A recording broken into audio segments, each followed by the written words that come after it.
Semoga Allah selalu membimbingmu dan biarlah angin menuntun langkahmu.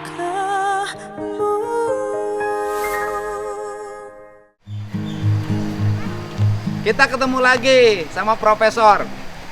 Kang Deddy baru ngomongnya serius katanya. Kalau sama Profesor serius. Karena pemahaman orang hampir berpuluh-puluh tahun, saya ini nggak pernah ngomong akademik.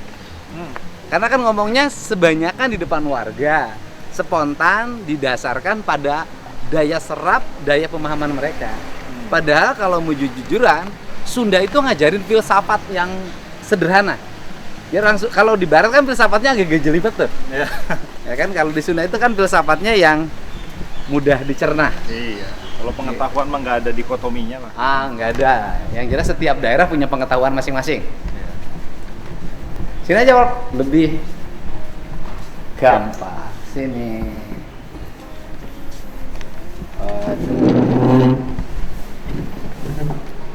Ketemu lagi sama profesor kita.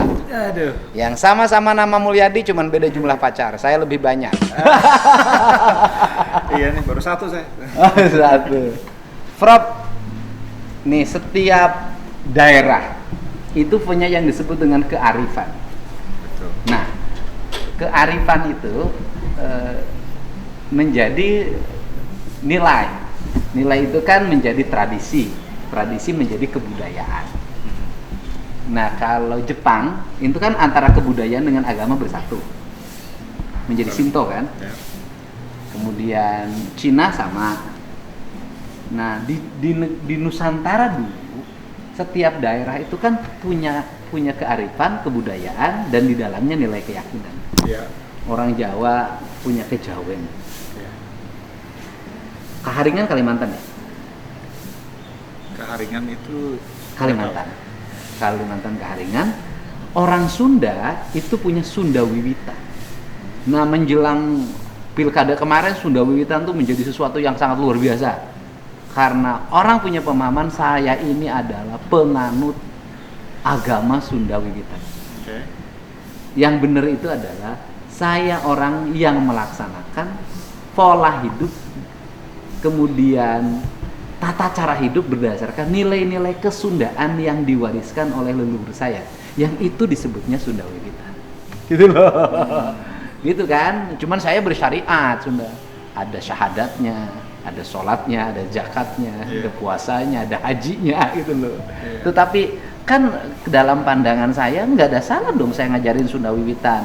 Buat rumah ada unsur bambunya, menghadapnya ke utara dan ke selatan, dikasih jendela di timur dan di barat, ada dapurnya, ada perapiannya, ada ruang tamunya yang tidak boleh dicampur dengan ruang tengah atau ruang keluarga. Itu Sunda, Pak, ajaran arsitekturnya. Nanti waktu saya liatin bangunan rumah saya seperti itu. Nah, kemudian bagaimana hidup bertetangga, bagaimana kalau ada saya nanam padi saya selamatan, tetangga saya undang, saya motong ayam, Lebaran saya motong kambing. Saya kalau dapat rezeki saya selamatan, saya motong kambing. Saya juga kalau dapat musibah saya masih selamatan juga, motong kambing juga. Nah, kalau dalam pandangan ilmiah akademisnya Sunda Wiwitan itu apa sih? Saya terus terang nggak terlalu tahu, tapi kalau yang menurut saya ya, kebudayaan itu memang lingkupnya luas sekali. Jadi di dalam kebudayaan itu bukan hanya yang seperti kita tahu, seperti seni dan adat istiadat saja. Sebenarnya pengetahuan itu lingkupnya pun berada di dalam kebudayaan. Tadi Kang Deddy bilang tentang arsitektur gitu. Kalau di Inggris memang arsitektur itu refleksi dari tata sosial dia. Kalau kita lihat rumah-rumah di sebelum tahun 60-an, dapurnya masih tersembunyi di belakang. Itu menggambarkan hubungan kelas sosial antara tuan dengan hamba misalnya. Dapur yang lebih egaliter, sekarang open plan. Nah, terus riset saya sendiri, salah satunya berhubungan dengan mempelajari tata ruang dari bangunan yang dibuat serangga, gitu. Bahwa serangga bisa membangun bangunan yang bisa lebih dapat mengatur temperaturnya sendiri, humiditas, drainase. Nah, hal-hal seperti itu tuh ternyata terefleksi dari beberapa bangunan di daerah-daerah di Afrika dan di daerah Sunda, walaupun Sunda itu luas gitu ya. juga ada semacam kearifan yang saya ingin investigasi gitu, terutama dalam kekuatannya. Sebelum nyampe gitu. Kita mulai dari Sunda. Sunda Ya. sendiri menurut Profesor apa sih? Kalau dari segi arkeologi, kata Sunda Land itu sebenarnya daratan yang bergabung dari semenanjung Malaya sampai ke sisi barat Nusa Tenggara Barat.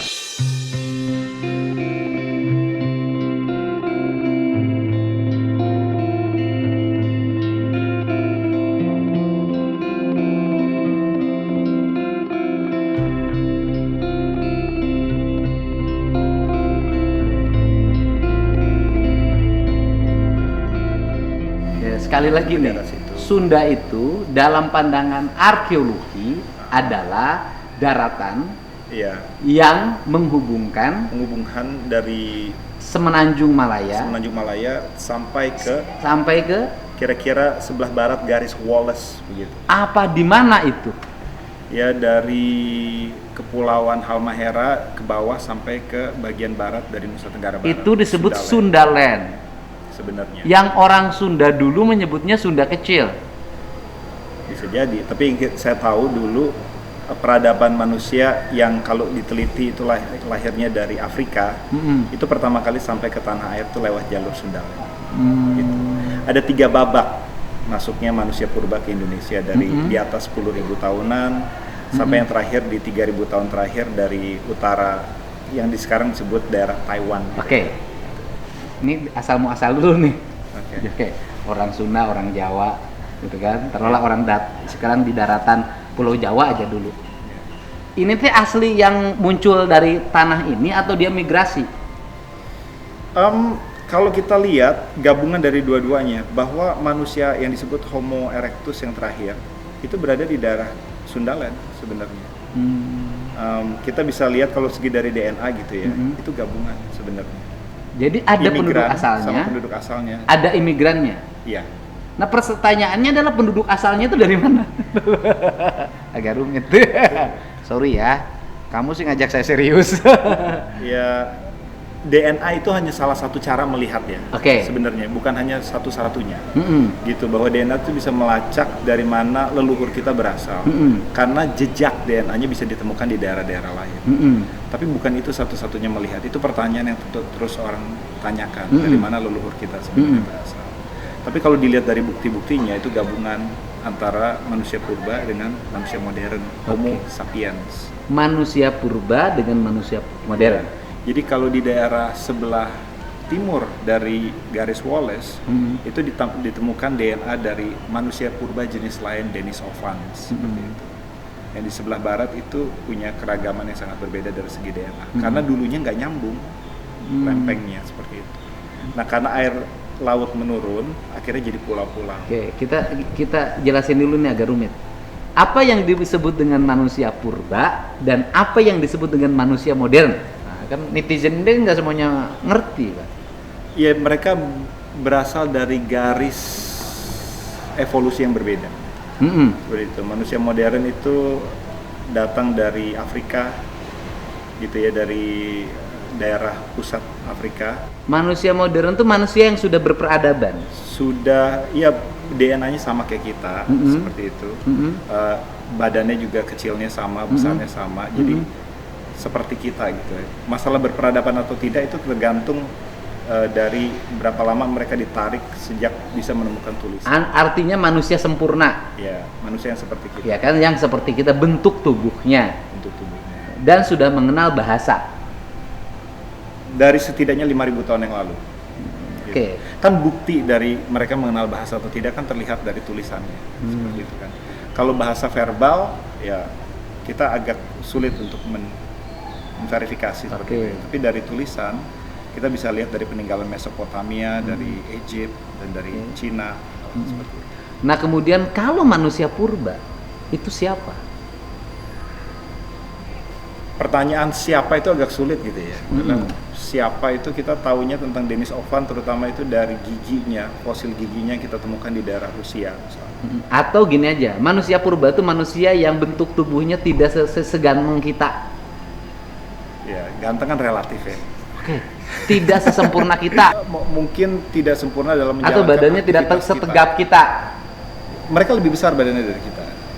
Ada beberapa yang badannya lebih besar, gitu ya. Dan mereka punya ketahanan terhadap penyakit tertentu. Makanya orang-orang yang tercampur dengan DNA denisovans itu punya. Makanya kalau kita mengadakan riset tentang vaksin gitu misalnya, itu mereka yang punya campuran DNA dari manusia purba jenis tertentu, itu memiliki resistensi terhadap jenis penyakit tertentu. Kalau begitu, kenapa kelompok yang terisolir, kelompok orang menyebut kita kelompok primitif, padahal bisa jadi mereka lebih beradab dibanding kita, yang hidupnya terasing di tengah hutan, tidak memiliki komunikasi dengan dunia luar, hidupnya hanya ada dari lokal yang ada di situ. Kenapa mereka dilarang kawin dengan yang luar? Mungkin faktor itu ya. Yang namanya saya suka membayangkan ya, kalau leluhur kita, gitu ya, selalu menerima influence dari luar tanpa menahan sama sekali. Mungkin kita nggak akan survive sampai sekarang. Gitu ya. Jadi kita bisa mengerti bahwa mereka melarang mencampur DNA atau perkawinan antar ras. Itu mungkin juga salah satu mekanisme untuk mempertahankan kelangsungan hidup dari sukunya. Berarti profesor yang menabrak aturan leluhur ya? Bisa jadi. Ya kita kan gini, sebagai ilmuwan kan kita mencoba memahami apa sih yang melandasi perilaku sebuah suku tertentu untuk tidak mau mencampuri dalam hal perkawinan dengan suku-suku yang lain. Salah satu cara untuk menjelaskannya adalah mereka resisten terhadap gangguan dari luar, seperti itu. Ya, kita bisa pahami itu, walaupun sekarang kita bisa bermasalah ya kalau ngomong itu karena masuk dalam lingkup rasisme segala macam, seperti itu. Tapi seorang ilmuwan harus terbuka untuk melihat penjelasan-penjelasan apapun. Berarti kan tidak gini loh. Leluhur kita selalu ada pantangan. Kata orang Sunda itu ada pamalinya. Mungkin kalau dalam Islam ada haramnya, gitu loh. Nah, karena ada pamalinya itu bagian dari untuk mempertahankan ketahanan genetik yang dia miliki. Tidak semuanya yang leluhur kita percaya itu punya basis saintifik, tapi saya tidak bilang tidak semuanya yang tidak punya basis saintifik itu salah. Oke ya, tapi kita tahu bahwa ada peradaban di Timur Tengah yang mungkin sekarang masih diturunkan di daerah Islam, yang misalnya melarang orang untuk menyentuh jenazah misalnya. Ya pada waktu itu memang itu punya fungsi untuk mencegah kontaminasi dari mayat. Ada bakterinya ada bakterinya kan, tapi mereka tidak memahami itu sebagai kontaminasi, mereka memahami itu sebagai konsep najis misalnya. Seperti itu. Nah, terus permasalahannya itu jadi benar atau salah, punya landasan saintifik atau tidak. Ya, yang penting adalah secara epistemologi pada waktu itu orang bisa mengetahui apa yang harus dilakukan. Seperti itu. Waktu orang pertama kali melihat api, dia nggak tahu sebenarnya reaksi kimia di balik pembakaran api, bahwa ada oksigen di situ yang bereaksi dengan kayu. Tapi toh dia tetap tahu api itu apa, lepas dari apa itu api dari segi saintifik. Mungkin menurut saya leluhur kita juga demikian. Dia tidak membagi kepercayaan dengan sains, dia hanya memandangnya sebagai pengetahuan. Berarti kalau porak penguburan jenazah orang Islam itu harus sekian meter, kemudian ada lubang ke samping, ditutup lagi oleh padung, oleh kayu. Itu mungkin bisa jadi bagian juga untuk kesehatan manusia agar tidak menyebarkan penyakit. Atau dalam tradisi Hindu itu dibakar, dikremasi, mungkin juga punya dengan suhu sekian, mungkin juga ada landasan berpikir yang bersifat perlindungan. Kalau pertanyaannya mungkin atau tidak, mungkin. Seperti juga bangunan arsitektur Sunda gitu kan, yang tidak nempel dengan tanah, karena dia mau menganggap agar jangan sama dengan orang yang dikubur. Levelnya seperti itu kan. Mungkin ada penjelasan saintifik, kita nggak tahu. Tapi sebagai seorang ilmuwan, harusnya agak tidak terlalu cepat memberikan klaim. Gitu ya, sebelum kita teliti apakah benar demikian. Pokoknya ilmuwan itu tidak bisa membuat sebuah pernyataan yang spontan, kecuali berdasarkan riset yang dia lakukan dulu. Betul, jadi kalau ilmuwan itu metode penelitiannya ini agak sedikit teknis gitu ya, deduktif dan induktif. Eksperimen, hal-hal yang sifatnya mengadakan hipotesa dari rangkaian laboratorium eksperimen itu tidak pernah konklusif sifatnya.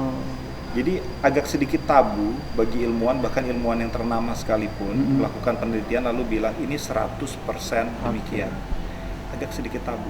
Jadi kalau orang mudah memberikan penilaian pada orang lain, memberikan justifikasi pada belum dilakukan sebuah riset, berarti bukan ilmuwan dong. Apalagi bukan risetnya sendiri. Kan begitu. Kita salah satu ciri keilmuan adalah Itu skeptisisme. buayawan kayaknya. Oke, itu kan dari situ. Nah, ini pertanyaan, mungkinkah terjadi perkawinan antara manusia modern dengan manusia purba? Bukan mungkin, sudah terjadi. Kita pernah melihat bukti bahwa ada DNA yang tercampur, terutama di daerah-daerah Polynesian segala macam. Polynesian itu mana? Ya mungkin di daerah American Samoa segala macam, di daerah kepulauan. Apa yang dihasilkan Timur. dari perkawinan itu? Ya manusia modern yang seperti kita kenal, tapi yang di daerah-daerah sekitar New Zealand, Aborigine segala macam. Oke. Nah, sekarang kembali pada Sunda. Jadi Sunda itu dalam arti pandangan ilmu pengetahuan tadi Ya. itu adalah daratan. Sundaland. Oh, Sundaland itu Sundaland itu daratan. sebuah teritori, Teritori wilayah wilayah. daratan ya, yang menghubungkan. sebelum air lautnya meninggi. Oh, berarti Jawa itu dulu Sunda kalau dari sisi bahasa tadi, dari sisi arkeologi. Ya bukan hanya Jawa berarti. Kalimantan itu Sunda, Bali itu Sunda, sebagian. Nusa Tenggara Timur itu Sunda, Ya, sampai Sumatera itu Sunda. Yes. Dari sisi Sundaland. bahasa, Sundanya namanya Sundaland. Ya. Jadi kalau ada salah seorang tokoh budaya yang mengatakan Sundaland itu sampai India kan, itu benar dari sisi Kurang tahu. kurang Saya tahu kurang itu tahu. bedanya kalau ilmuwan. Saya kurang tahu. Mungkin bukan bidang saya. Oke. Nah, kemudian sekarang dari Sunda, Sundaland kayak tadi, kemudian ke Sunda Wiwitan. Apa itu Wiwitan? Nah ini mungkin saya mau tanya Kang Deddy sebenarnya. Apa itu Sunda Wiwitan? Ya kalau dalam saya Wiwitan tuh artinya memulai, awal. Oke. Jadi Sunda Wiwitan tuh sistem hidup masyarakat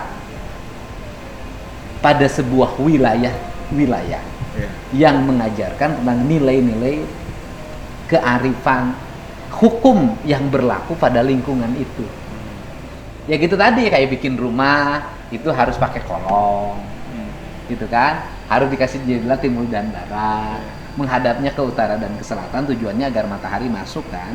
Kemudian ada ruangnya, ada tamu tidak boleh masuk ke ruang tengah karena bersifat privasi. Dapur harus lebih gede karena menyimpan kekayaan di situ. Oke.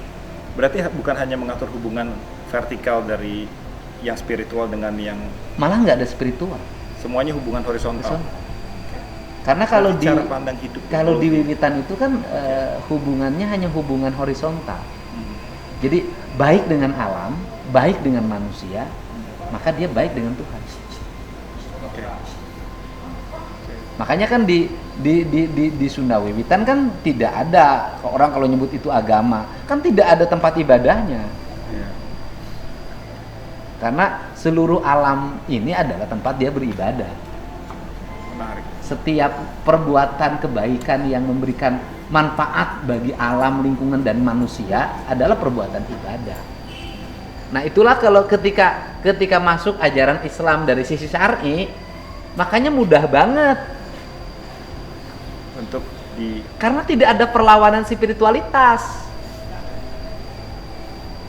Jadi gini, kalau ke tempat lain yang punya tempat ibadahnya bisa jadi ada perbenturan peradaban ya. Karena di sini ada rumah ibadah, di sini ada rumah ibadah. Karena di sini tidak ada rumah ibadah, seluruh hamparan bumi ini tempat ibadah. Maka begitu masuk nggak ada problem juga.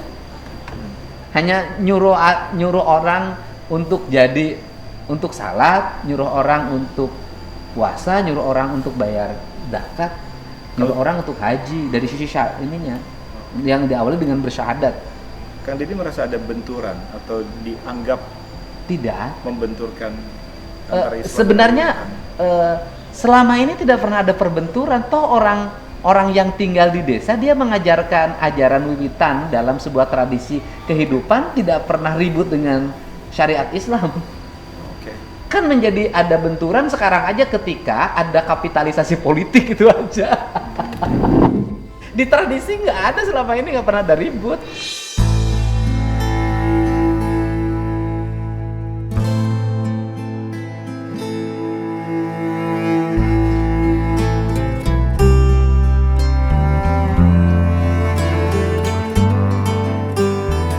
Ya, kita mau hidup dalam open society prinsipnya ya Kang Didi ya, untuk mendukung demokrasi. Dan open society itu adanya jaminan akan kebebasan orang untuk menyampaikan pendapatnya, kebudayaannya, mendiskusikannya, pluralitas pola pandang hidup seperti itu sebenarnya. Nah, ini ada nih. Dan kemudian kan ada menjadi pertanyaan menarik.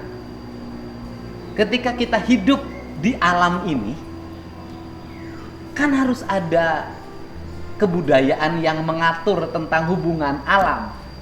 Ya, ya. Bagaimana cara meletakkan rumah, bagaimana aliran sungai harus terurus, bagaimana aliran-aliran sawah harus tertata, di mana meletakkan kampung, dunia atas, dunia tengah, dunia bawah, bagaimana meletakkan spiteng, tempat pembuangan limbah rumah tangga. Nah, seluruh itu sebenarnya ada di dalam ajaran Wiwitan itu. Iya, itu sebenarnya hal yang serius untuk dipelajari ya, karena kalau orang mau tahu tentang bagaimana harusnya kita menyikapi alam, orang yang kebanyakan saya tahu, mungkin karena saya berkarir di daerah barat, itu selalu menggunakan kiblat environmental ethics dari barat, seperti karya Aldo Leopold, ilmuwan-ilmuwan dari Belanda, seperti itu. Tapi memang jarang yang mengangkat dari Nusantara ini.